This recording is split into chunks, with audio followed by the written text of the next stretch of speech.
Hello, the foodie চাচাবরের নতুন একটা ব্লগে সকলকে স্বাগত জানাই। আমি আত্রেই। আজকে আমি আমার একটা রেসিপি নিয়ে চলে এসেছি। এতদিন তো মায়ের রান্না দেখছিলে, আজকে আমার রান্না দেখো। তো বাড়িতে যেরকম ভাবে আমি চিকেন কোরমা বানিয়ে থাকি সেটাই তোমাদের সাথে আজকে আমি শেয়ার করব। প্রথমে চিকেনটাকে ধুয়ে ভালো মতন ম্যারিনেট করতে হবে।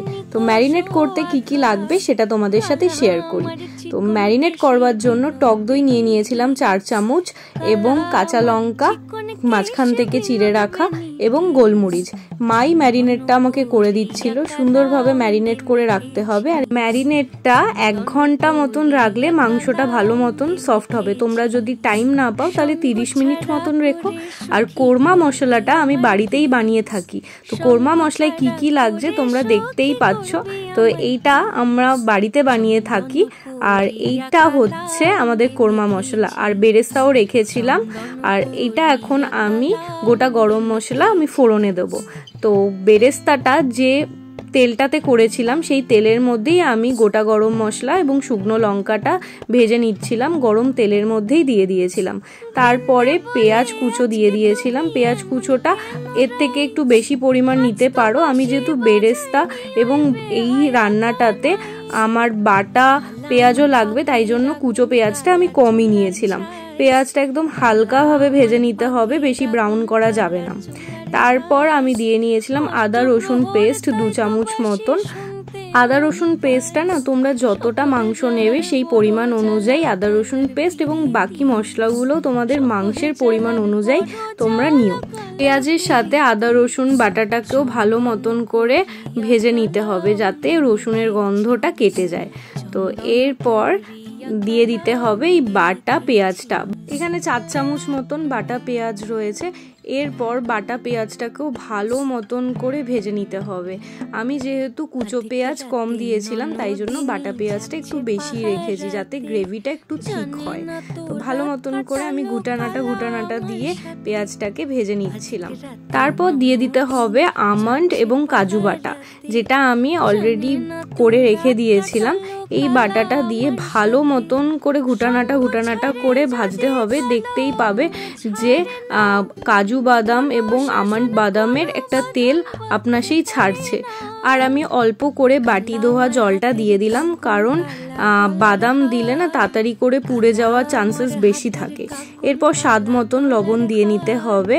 তোমরা তোমাদের টেস্ট অনুযায়ী লবণ দিয়ে দেবে। আর আমি একটুখানি চিনি ইউজ করেছিলাম কালারের জন্য। তোমরা এটা নাও দিতে পারো, বাট কোরমাতে চিনি দিলে আই থিঙ্ক টেস্টটা আর একটু বেড়ে যায় আর কালারটাও খুব সুন্দর হয়। তো চিনি এবং নুনটা দিয়ে আবার ভালো মতন করে কষিয়ে নিচ্ছিলাম। মাথায় রাখতে হবে যাতে বেশি না পুড়ে যায়। তো একদম হালকা হালকা হোয়াইট কালারের ওপর গ্রেভিটা রাখার চেষ্টা করবে। তারপর দিয়ে দিলাম শুকনো লঙ্কা গুঁড়ো, ধনে গুঁড়ো, অল্প জিরে গুঁড়ো। এবার এই মশলাটাকে ভালো মতন কষিয়ে নিতে হবে। এরপরে আমি একটু কাশ্মীরি লঙ্কা দিয়েছিলাম। কাশ্মীরি লঙ্কাটা দিলে কালারটা আসে খুব ভালো।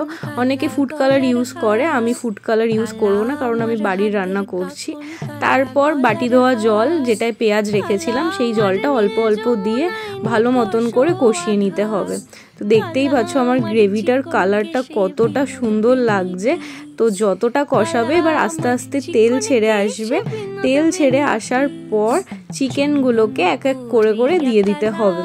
তো আমি বাঁ হাতে ভিডিও করছিলাম এবং ডান হাতে রান্না করছিলাম, খুবই সমস্যা হচ্ছিল। প্লিজ আমার ভিডিও দেখে কেউ উল্টোপাল্টা মন্তব্য করো না, কারণ এক হাতে আমার ফোন ছিল আর এক হাতে রান্না করছিলাম।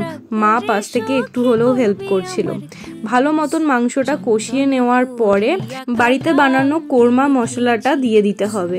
কোরমা মশলা দেওয়ার পরে একটু বেরেস্তা পেঁয়াজগুলো যেগুলো আলাদা করে রেখেছিলাম অল্প করে বেরেস্তা পেঁয়াজ দিয়ে আবার ভালো মতন করে কষিয়ে নিতে হবে। তো তখন চিকেনের কালারটা আরও ভালো মতন হবে। কষিয়ে নেওয়ার পরে অল্প অল্প করে জল দিতে হবে।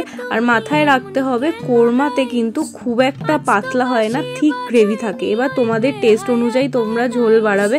আমার তো বাপু বেশি ঝোল লাগবে না, কারণ আমি পুরোপুরি কোরমাতে না রুটি দিয়ে খেতে বেশ ভালো লাগে, তাই জন্য হালকা গ্রেভি রেখেছিলাম। জল দেওয়ার পরে যেহেতু জলটা ফুটে যাবে তখন এই ভাজা পেঁয়াজগুলো মানে বেরেস্তাটা দিয়ে দেবে।